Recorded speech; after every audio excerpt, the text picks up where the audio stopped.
It was the most horrifying thing I've ever experienced. The way it grabbed the back of my neck and picked me up like a rag doll and shook me violently. A cloud of mace filled the air around the scene as the bear tore into Roland. I couldn't breathe, and the pepper spray seemed to aggravate the grizzly. I thought I was dead. I could see my wife at home, along with my daughter Maggie. Closing my eyes in that wretched moment, I'd give anything to be back with them. The bear's bacteria-ridden claws raked into his back as the man lay desolate and still on the ground, covering his head and neck, refusing to fight back. What's up, guys? Iceman here. So this story is just one of those ones that make me never ever want to go into the wilderness alone again. This grizzly mauling is one for the ages. But before I get into it, I'd like to thank you guys for all your support on this channel, and if you will, like this video. So let's get into this chilling tale.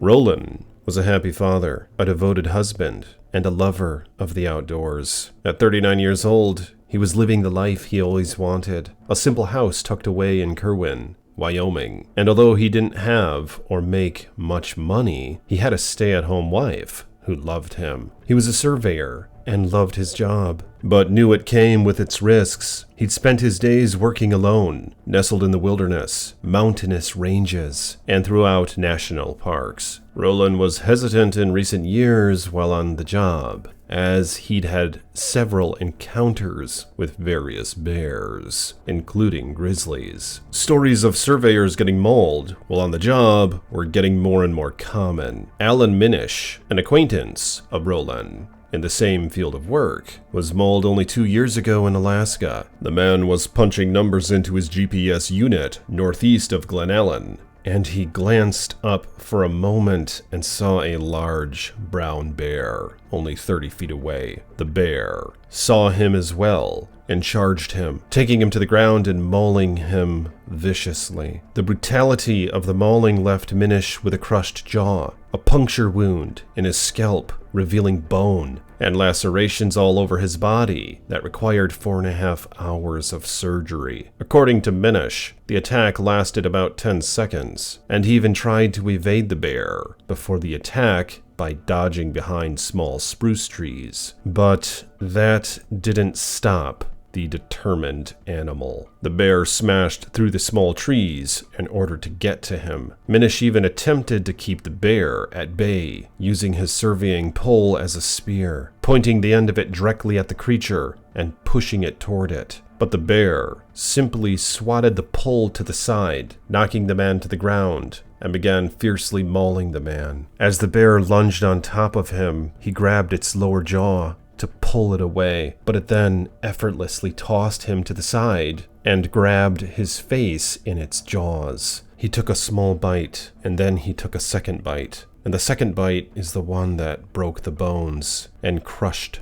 my right cheek, basically, Minish said. But miraculously, the bear let go and then just walked away. On August 5, 2023, Roland was conducting survey work in the Shoshone National Forest in Wyoming. As one of the first nationally protected land areas in the U.S., the area has mostly avoided exploitation of its wilderness. The nearly 2.5 million acres are part of the Greater Yellowstone ecosystem, which altogether encompasses 20 million acres of nearly unbroken natural land. More than half of the forest is designated as wilderness, which means the areas have been mostly untouched by human development and will remain that way under federal protection. Named after the Shoshone Indians, the National Forest contains all the original animal and plant species that would have served as important food sources for the Shoshones and other Native American tribes. The forest was an abundant source of wild game for at least 10,000 years of tribal occupation before the first Europeans explored the region. The largest herd of bighorn sheep in the U.S. can be found there, as well as moose, elk,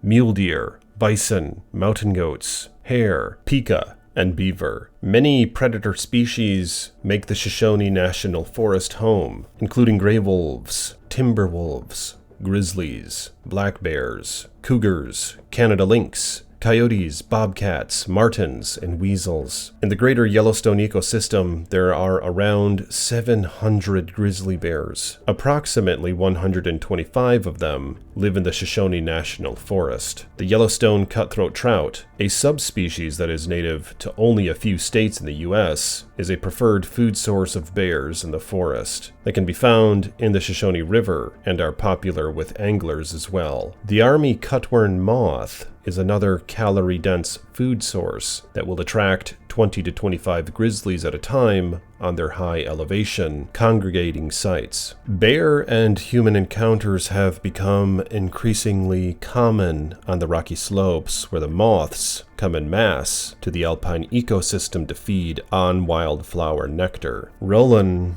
was heading uphill on a dense trail that morning and found himself close range with an adult male grizzly bear. Both were startled by the other's presence. Roland quickly reached for his bear spray and unlatched it from his belt. Before he was able to lift his arm, the bear crashed into him, taking him to the ground. Roland squeezed the trigger, spewing the red haze everywhere. It got on the bear's lower body, and Roland took much to his face, temporarily blinding him during the attack, as the bear grew more and more determined to neutralize this unusual threat that had emitted a burning mist around them. Roland managed to flip belly down and covered his head and neck, while the grizzly began chomping away at his body, crunching his shoulders, the side of his rib cage, and attempting to get to his head. With every bite, Roland could hear the sounds of his bones cracking and giving away.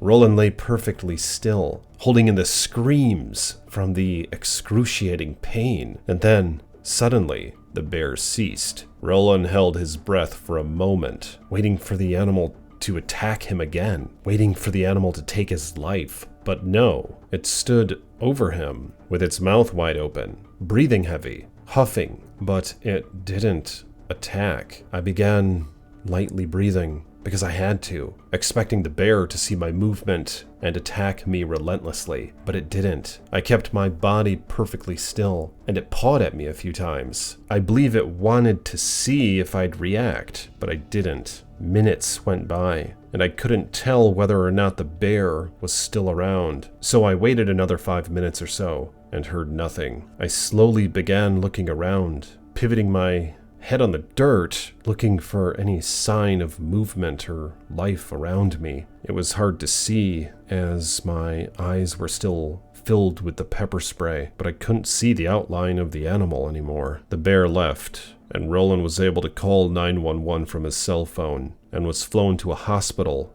after responders administered first aid. His split-second reaction to this sudden defense encounter with a bear was the best possible response to this unfortunate situation, claimed the regional wildlife supervisor regarding the incident. According to the Fish and Game, a drone survey of the surrounding area yielded no signs of the bear after the attack, and the victim's wounds and description of the attack suggested it was an aggressive, defensive attack caused by a surprise encounter at close range. So the Fish and Game stated that there are currently no further management actions planned. Jeez. This guy was just freaking lucky. I can't imagine having such a large animal on top of you like that and just being forced to stay still. I feel like instinctively I just want to keep punching it or something. But of course that's a great way to receive death when you're being attacked by a grizzly bear and react in that way. From my searches online, it seems that there are several attacks where the victim was a surveyor. I think those guys tend to go out in the woods all by themselves and they just spend so much time out on the trails that their probability is simply higher at being attacked. But what do you guys think about this bear encounter? Would you dare go out in grizzly country all by yourself? Or do you feel like you'd have to have someone with you? It's crazy that this guy actually did have bear spray on him and he knew of the dangers, but I think he just didn't quite have enough time to use it correctly. And I don't know if a firearm would have saved him in this situation. It just attacked him so damn fast, to my understanding, but I suppose it couldn't hurt. But let me know in the comments your thoughts on this situation, and like this video if you will, for more Chilling tales from the Iceman.